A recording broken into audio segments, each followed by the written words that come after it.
Muy buenos días y bienvenidos a un seminario más denominado esta vez como Métodos Matemáticos de Alta Precisión de Cálculo Disruptivo de la TIR en el Sistema Ortogonal, con nuestro ponente el día de hoy, el licenciado magíster Carlos Omar Bernal Altamirano. Dentro de su formación académica, tenemos que tiene un grado académico de licenciado en Economía, además que posee un grado académico de doctorado en Planificación y Desarrollo Regional por la Universidad Autónoma de Madrid, España, en alianza con la Universidad Técnica de Oruro, UTO. Además que posee una maestría en Gerencia y Gestión de Proyectos por la Universidad Católica Boliviana, UCB, y en alianza con la Universidad Técnica de Oruro. Una maestría en Desarrollo Humano Sostenible y Gerencia Social por la Universidad Técnica de Oruro.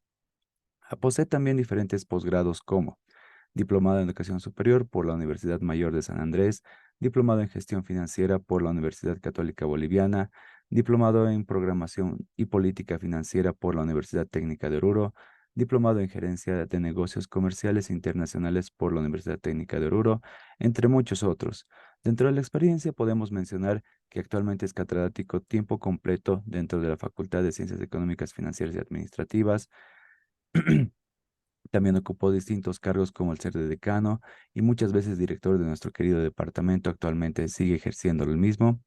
Además que fue gerente, asesor y consultor en muchísimas organizaciones y formó parte como par evaluador y expositor en muchas otras universidades.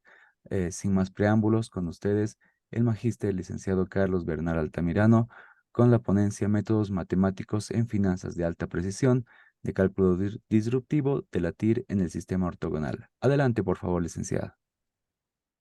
Bueno, muy buen día, estimados participantes.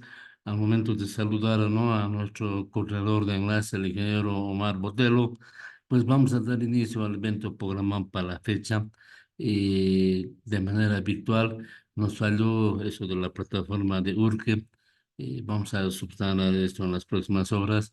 Desde ya, pues, entraremos de lleno a esto porque el tiempo nos apremia. Entonces, el material que vamos a abordar ahora, pues, es un tema un poquito especial. Por eso mismo le puse el nombre disruptivo, porque rompe dogmas, rompe paradigmas, rompe esquemas tradicionales, rompe esquemas ortodoxos para mejorar el conocimiento en esta parte del estudio de las finanzas.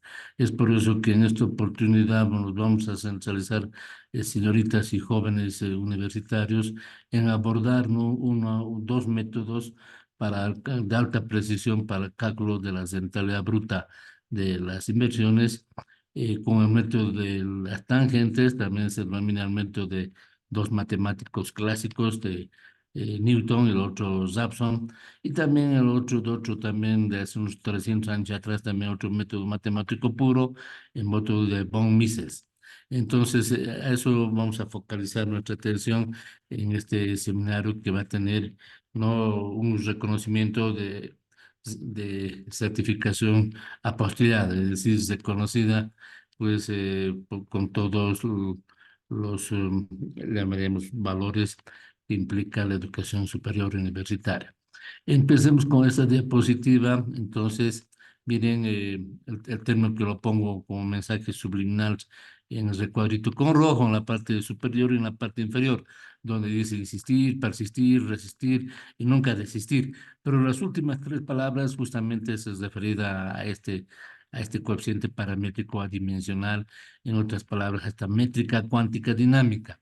Y aquí lo puse también, miren, con el punterito dicen invertir, buscando la máxima rentabilidad de los capitales invertidos. Y obviamente debemos tomar decisiones, pero decisiones técnicas, como siempre señalo, respaldado en indicadores cuantificables y medibles en el tiempo. Y estos son los métodos que vamos a abordar en esta oportunidad. Son dos métodos de alta precisión que se aplica en diferentes campos de la ciencia. Y en el caso nuestro, pues lo aplico en finanzas con mucho éxito ya en los últimos 15 años. Este es un método que está anotado encasillado, el método de Newton-Raphson, y el otro, el método de von Mises, ¿verdad? Entonces son en este momento unos métodos fuera de los esquemas tradicionales, fuera de lo que están los textos de finanzas para calcular, ¿no? La rentabilidad de las inversiones con un enfoque totalmente diferente, en otras palabras, con un enfoque, como lo puse acá, con un enfoque totalmente disruptivo. Entonces, pues acá cobra mucha importancia lo que está cada vez más en boga, la inteligencia financiera. Usted, y lo puso en la parte de arriba también, y siempre voy pregonando, ¿verdad? Uno siempre tiene que trabajar por sus propios sueños, tener su propio empresa, tener su propio negocio.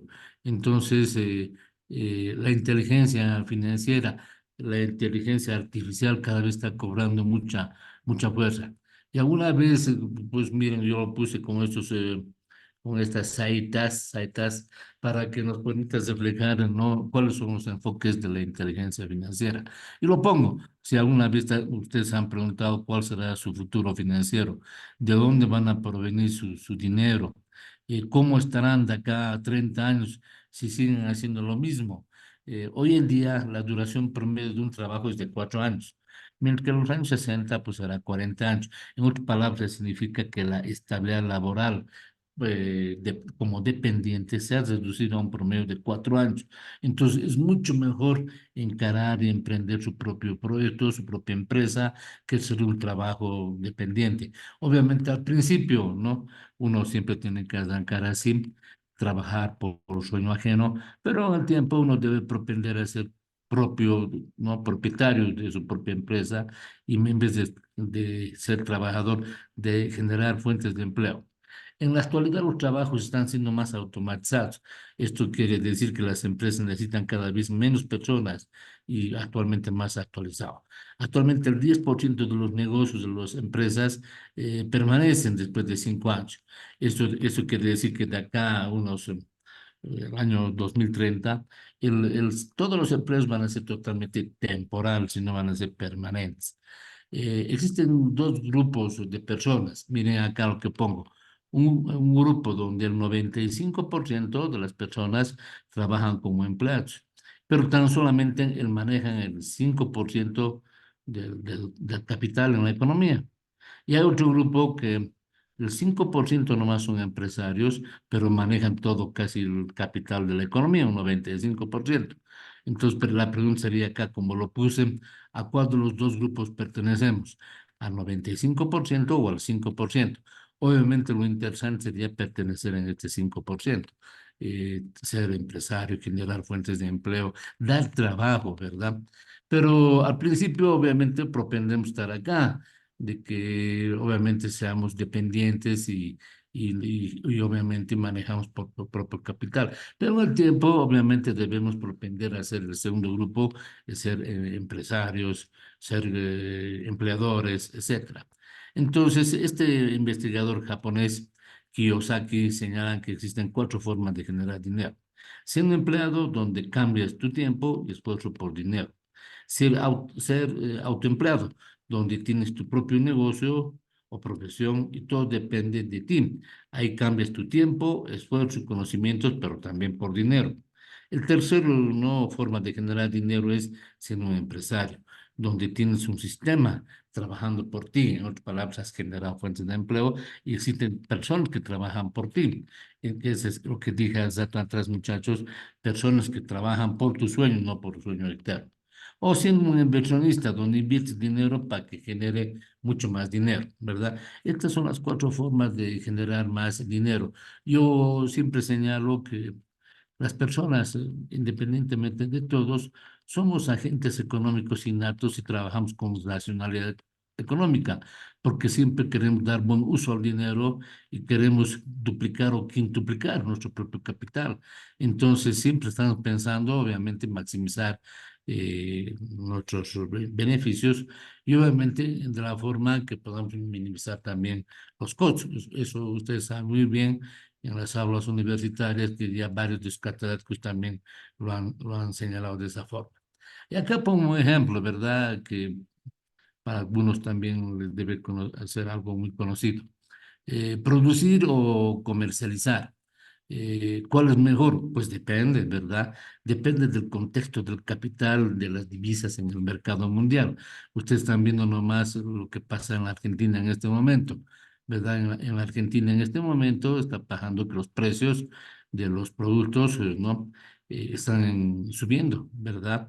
En la Argentina, pues en este momento está atravesando un cambio profundo en la búsqueda de su estabilidad macroeconómica y obviamente como existe escasez de divisas en nuestra propia economía, obviamente que vamos a necesitar más dólares para poder importar productos argentinos, porque ya están entrando en la senda de la dolarización de su propia economía y obviamente que los precios están comenzando a subir.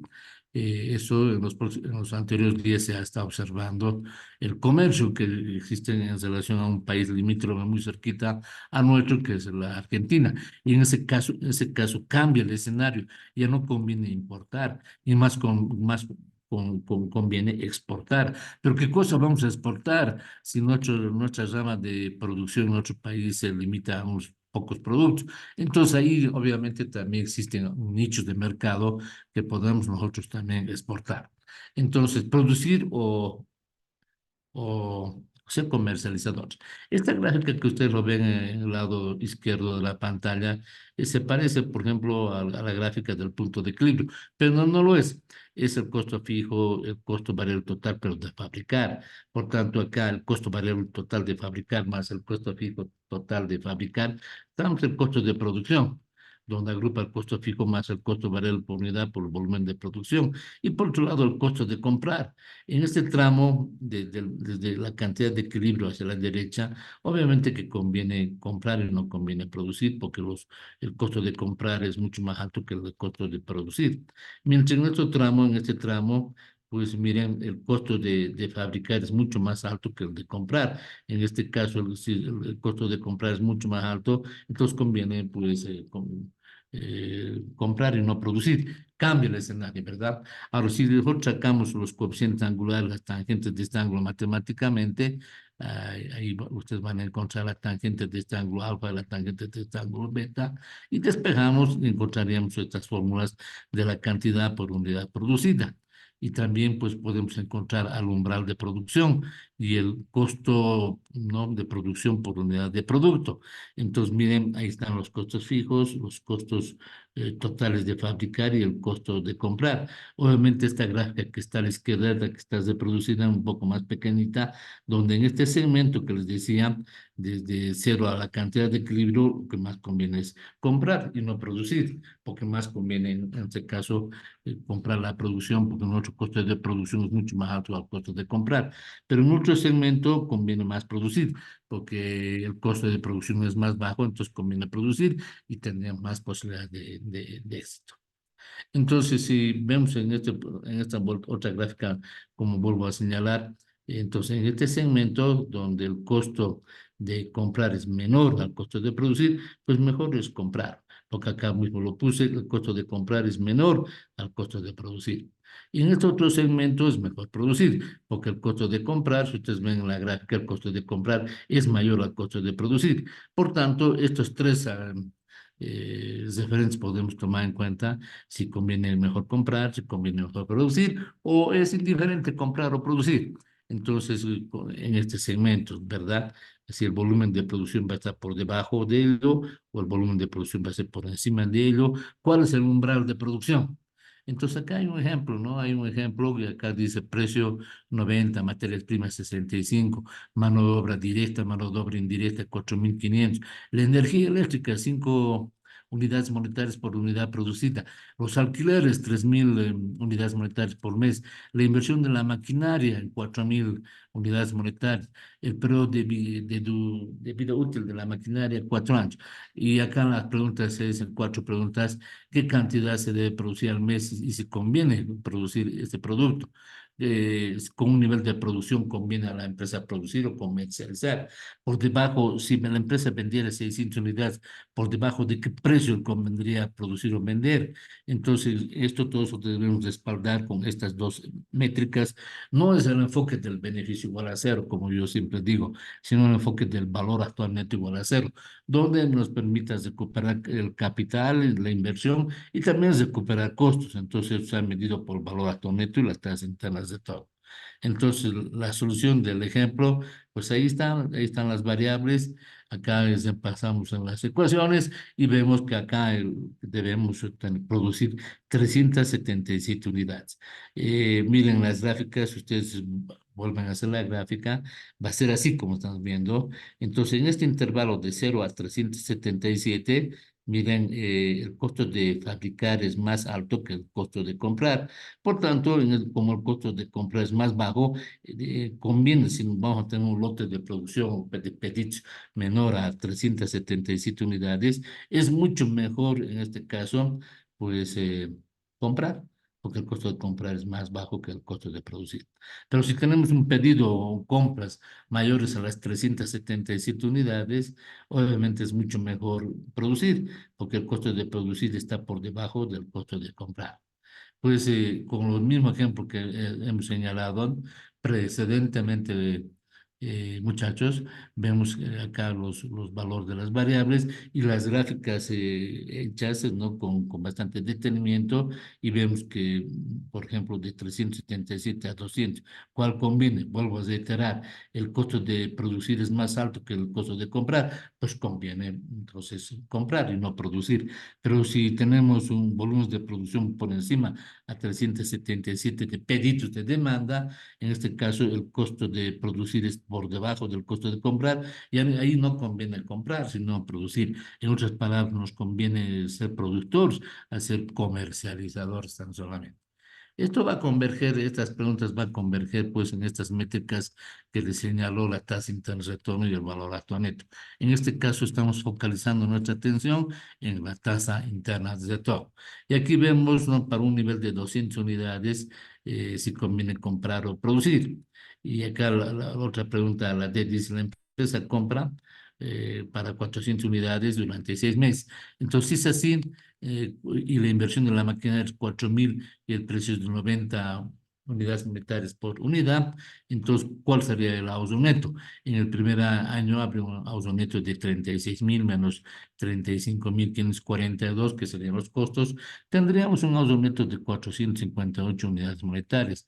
En el periodo 2 al periodo 6 serían los ingresos menos costos de producir, sería 4.150.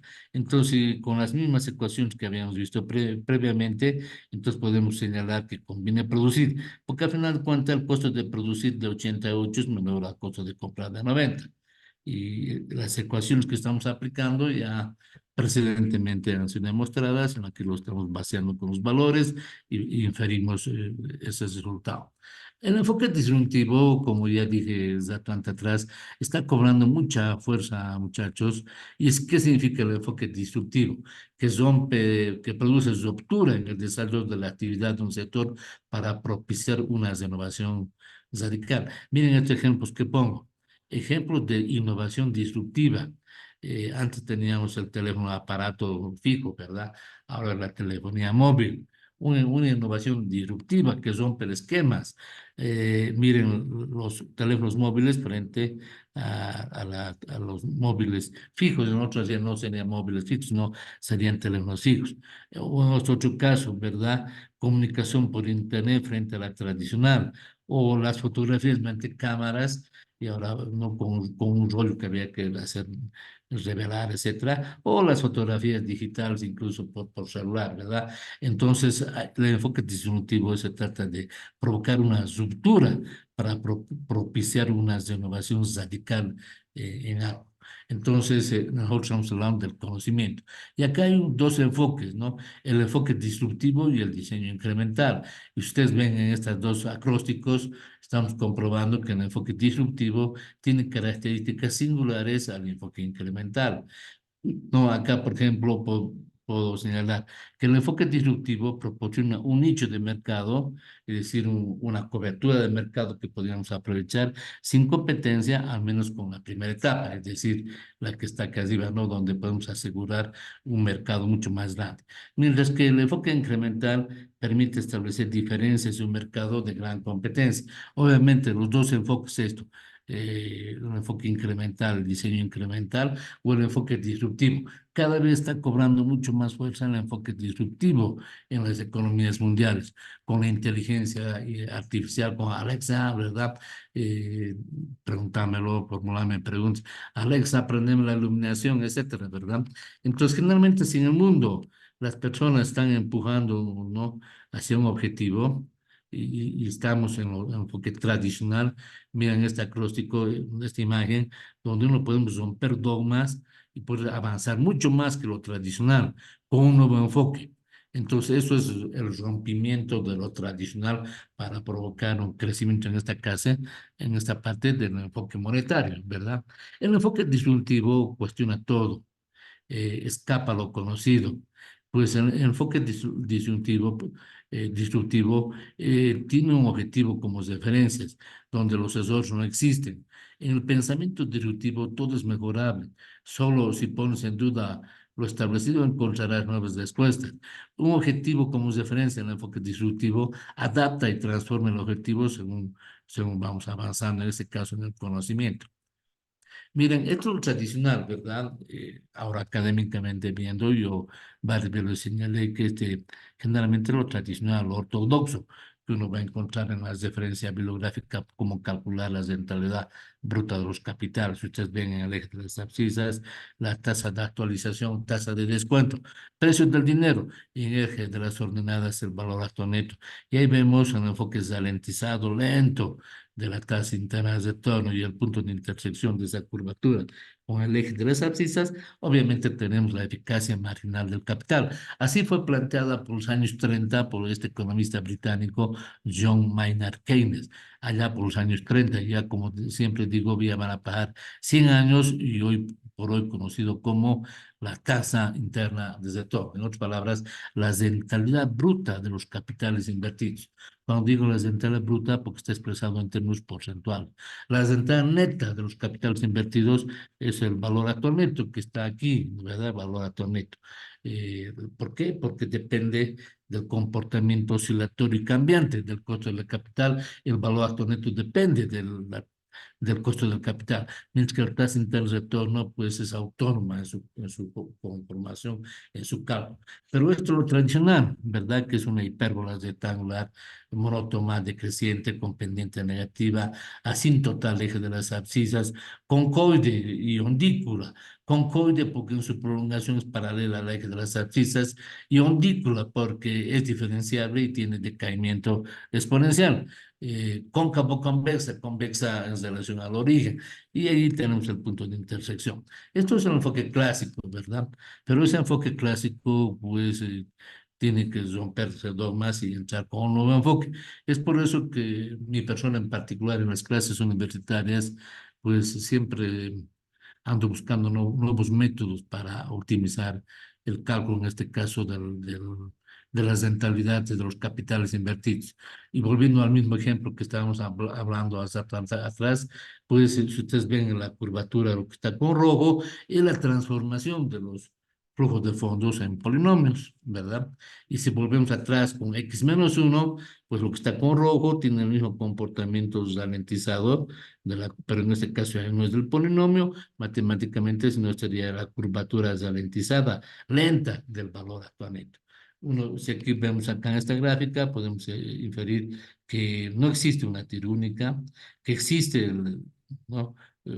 Caso de presencia de dos tasas internas de retorno, o como pongo en la parte inferior, una inversión puede generar la existencia de una TIR única, la existencia de TIR múltiples, como en este caso, o la inexistencia de una tasa interna de retorno, de rentabilidad bruta.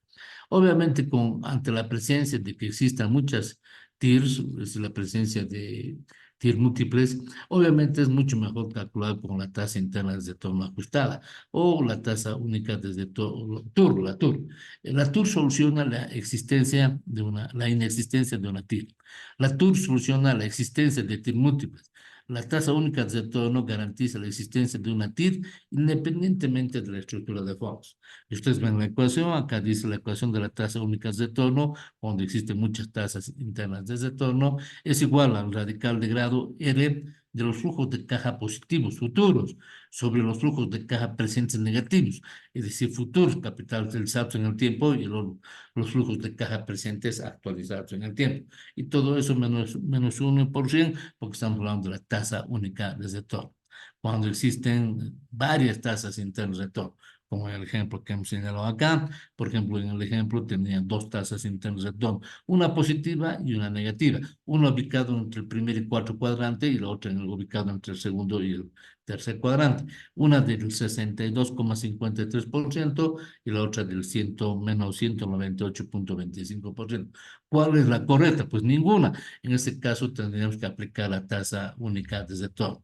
Y ahí está la fórmula, dando valor, la tasa única de retorno al 12% sería el primer flujo de caja, como es a 5 periodos, entonces sería por 1,12 a la potencia 5, más los flujos de fondos a 4 años, a tercer año, segundo año, a primer año y el último, ¿verdad? Y esto también habría que tomar en cuenta los flujos de fondos negativos, en este caso la inversión en valor absoluto, porque si es un valor negativo va a ser imaginaria el radical, pero para eso, pues como artificio matemático se ha incorporado en valor absoluto, menos uno. Y si hacemos operaciones, en el caso de aquí teníamos una TIR del 62,53% y también teníamos menos 198,25. Pero con este enfoque, aplicando la tasa única de retorno, estamos comprobando que sería 40,25, una sola tasa interna de retorno. Ahora, pues, podemos ver este mismo flujo de fondos, como los valores que ya comenté anteriormente, aplicando estos dos enfoques de Newton-Raphson, un enfoque que son principios en finanzas, sobre todo para el cálculo de esto, con el método de Newton-Raphson con un margen de error de igual a 1 menos 20. En otras palabras, 19 ceros que le preceda al 1. Y el otro sería calcular la tasa interna de retorno aplicando el enfoque distributivo de von Mises, ¿verdad? Con el mismo margen de error de 0,19 ceros y el 1. Transformamos este flujo de fondos en el polinomio que están viendo acá, 4x al sexto, si estamos, dividimos entre 1000 para abreviar el procedimiento, sería menos 4x a la sexta, porque es de 6 años, más 0,45x a la quinta, más 4,15x al cubo, etcétera, ¿verdad? Podemos aplicar una derivada de esta expresión y quedaría de la forma que está ahí anotado. Obviamente que estamos aplicando la primera derivada porque estamos queriendo aplicar pues, el método de Newton-Raphson. Vemos la gráfica correspondiente y ahora veamos la otra diapositiva, ¿verdad? Entonces, veamos la diapositiva. Vamos a aplicar el enfoque en este caso, del von Mises. En otras palabras, son aproximaciones sucesivas. Y vamos a aplicar en el método de Newton-Raphson. Entonces, acá se trabaja por iteraciones. Esta es la ecuación iterativa de Newton-Raphson, donde está con rojo la diferencia al otro método de von Mises. En realidad, aquí debemos de conocer, muchachos, que estos dos métodos fueron planteados como ahí lo pongo en del Monmis, por ejemplo, en el siglo XVIII. Un siglo más antes, el, el método de Isaac Newton y el otro de Raphson, ¿verdad? Entonces, pero en este método de von Mises es una pequeña modificación del método de Newton-Raphson. Si nosotros vemos entre varios métodos numéricos, el método de Newton-Raphson es el mejor. Ahora ya la ecuación es esta, ¿verdad? Para funciones crecientes o para funciones decrecientes. Y acá puse el cálculo de la primera tasa interna de retorno aplicando el método de Newton-Raphson. Entonces, acá lanzamos el primer valor al método, que se ubica en este caso 1,8. Ustedes dirán de dónde sale 1,8. Pues sale evaluando la función del polinomio, evaluamos la función del polinomio entre menos 5 menos 4, menos 3, menos 2, menos 1, 0, a 1, 2, 3, 4, 5, y vemos donde existe cambio de signos. Y obviamente donde existe cambio de signos, entre un valor y otro valor, sacamos un promedio, y el promedio sería en este caso 1.8, en el ejemplo que estamos desarrollando. Por tanto, la primera iteración va a ser x sub 0, entonces va a ser 1.8, hay que evaluar la función a 1.8, y hay que evaluar la primera derivada a 1.8, hacemos operaciones y la primera aproximación va a ser 1.67. Sometemos a la prueba del control el margen de error en valor absoluto. Por tanto, este valor menos el anterior sobre este mismo valor, si ustedes ven, esa es la forma de una razón de una tasa de crecimiento pues aritmética, ¿verdad? No geométrica, aritmética. Y multiplicamos por 100, por tanto el margen de error es del 7,58%. Algunos pueden aceptar eso, pero nosotros no, porque son métodos de alta precisión. Entonces, procedemos a la segunda iteración. Este mismo valor entraría x sub i, evaluamos la función a este mismo valor, evaluamos la primera derivada a este nuevo valor, hacemos operaciones y tenemos 1.62999 y fracción, ¿verdad? Pues en ese caso se emplazamos en la ecuación de la primera y tercera iteración, eh, porque eso nos permite ver, por ejemplo, el cálculo del error. En la cuarta iteración, por ejemplo, el cálculo del error es 0%. No existe no, ningún error en el método. En la tercera iteración todavía existe margen de error. Si reemplazamos la primera derivada y reemplazamos el valor de 1.62, va a salir 634.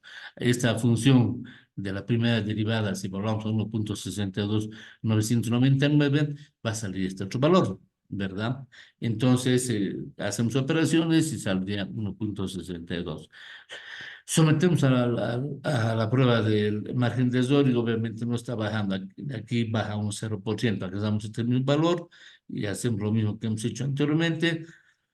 Y comprobamos que en este caso, en la cuarta iteración, pues ya no existe margen de error. Como hemos hecho un pequeño artificio cambio de variable del polinomio para convertirlo en la curvatura del Bank. Por tanto, la tasa interna de retorno va a ser igual a x menos 1. Hemos obtenido x, que es 1.6253 de fracción, menos 1, y multiplicamos por 100 y tenemos la primera tasa interna de retorno del 62.54%. Ahora, esto lo podemos hacer en forma matricial.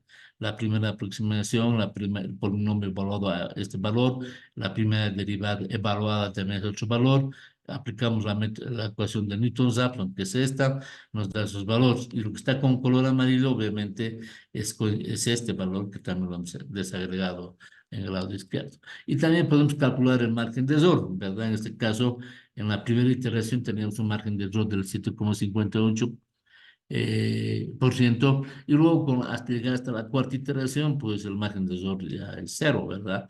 Y la tasa interna de retorno, en ese caso, comprobando en forma iterativa, iteración por iteración, mediante la matriz del Newton-Raphson, digamos, establecer que la tasa interna de retorno, pues, es 62,53. Hacemos lo mismo para, pues, para hallar la TIR 2. Buscamos, evaluamos la función y sacamos el promedio, en este caso un valor aproximado por el cálculo de la gráfica menos 1.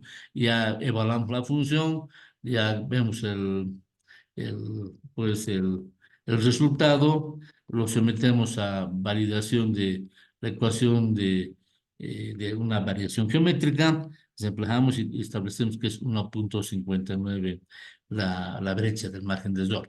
Nosotros nos hemos puesto como meta pues un cálculo de error de cero, ¿verdad? Entonces, eso para eso es muy alto. Ahora hacemos la tercera iteración, desempleamos en las relaciones de diferencia que ustedes, este material se los voy a mandar para que lo tengan, para que lo revisen, les va a servir para siempre, para el mercado laboral. Y obviamente sacamos la diferencia del margen de error en valor absoluto, porque sería en valor negativo, por tanto acá el margen de error pues ya se redujo a 0,68, ¿verdad?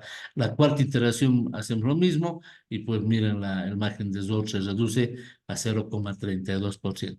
Y así podemos ir desarrollando, ¿verdad? Ahora aquí también puse así sucesivamente hasta la iteración 11, que están viendo en la gráfica, ¿verdad?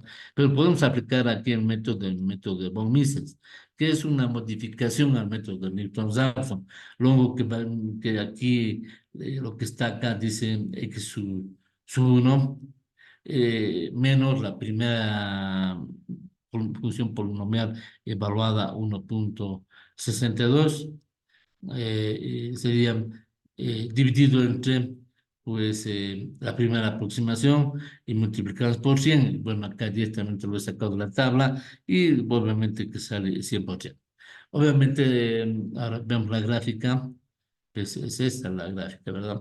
Ahora, ese es el método de Newton-Raphson. Ahora podemos aplicar también lo mismo con método iterativo de von Mises, ¿verdad? Entonces, el otro método de von Mises, si ustedes se dan cuenta, el denominador no cambia, 17.950, y no está cambiando. Por ejemplo, acá en el lado izquierdo vemos que en la primera iteración para el cálculo de la segunda derivada dice -300, en rojo está 17.950 y obviamente es esta, ¿verdad? Entonces lo que hacemos es este valor menos la división de este valor y este otro valor. Entonces nos va a dar un valor de aproximadamente del 1,7% de margen de error. Bueno, acá se reduce en la cuarta iteración, que no hay margen de error, por tanto son altos métodos de alta precisión que en este momento estoy compartiendo con ustedes. Entonces, así encontramos el método, las dos raíces correspondientes. Bueno, ya estamos una hora desde las 7 de la mañana, son las 8. No sé si quisieran preguntar algo. Nuestro moderador, el ingeniero Botelo, puede actuar y que las preguntas. Bernal, definitivamente una ponencia bastante buena. Es así que damos inicio entonces a la ronda de preguntas por si alguno de los participantes quisiera formular alguna cuestionante, puede levantar la manito o de lo contrario puede también activar su micrófono y formular su pregunta.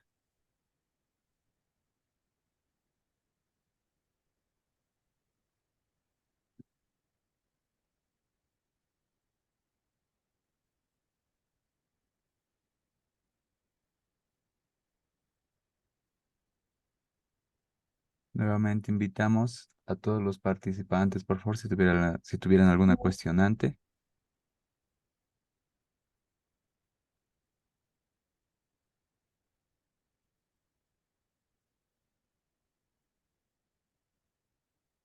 Bueno, sin tener cuestionantes, estimado licenciado Bernal, le invito a que dé unas palabras de despedida, por favor, para finalizar el presente seminario. Muy bien, estimados jóvenes señoritas participantes, este material a continuación se los voy a mandar a sus grupos. El material lo he preparado con mucha dedicación ya en días anteriores. Cuando tengo un poco de tiempito me dedico a hacer el tipo de ponencias. Pues, este material también ya lo hice el anterior año con otros métodos para el Paraguay, también para Colombia. Entonces, estos métodos con seguridad pues no lo van a encontrar en los textos de finanzas, sino que bueno, ya estoy 34 años en la cátedra universitaria y obviamente ahí he comenzado a aportar nuevos tipos de conocimientos. Entonces, esto les va a ayudar bastante en el mercado laboral.